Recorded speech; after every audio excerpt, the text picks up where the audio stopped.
Bienvenido a Camp Victory. ¿Camp Victory? ¿Esto no era Camp Liberty? No, bueno, le cambiaron el nombre hace una semana. Victory suena mejor. Vale. ¿Qué tenemos? Han dejado un coche ahí mal aparcado. La suspensión está muy baja. Hay algo muy pesado en el maletero. Interesante. ¿Qué estás haciendo? Si he de morir, quiero estar cómodo. ¿Cuántas bombas has desactivado? 873. ¿873? Tienes huevos, ¿lo sabes?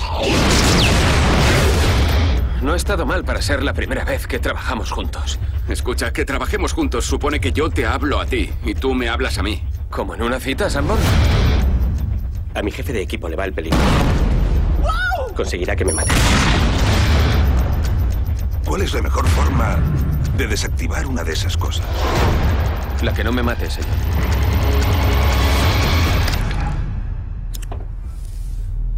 Otra menos.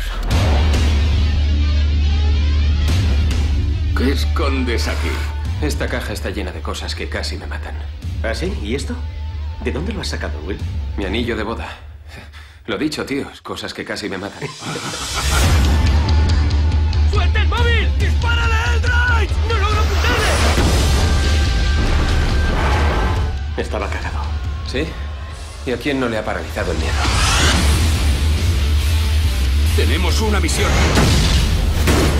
Y yo debo procurar que sigas vivo para que cumplas más misiones. Es la guerra, amigo. ¡Márchate! ¡Todo el mundo atrás! ¡Vamos, vamos, vamos! ¿Te das cuenta de que cada vez que intervenimos es a vida o muerte?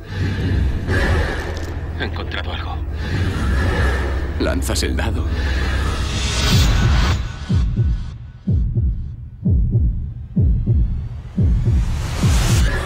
Y te la juegas.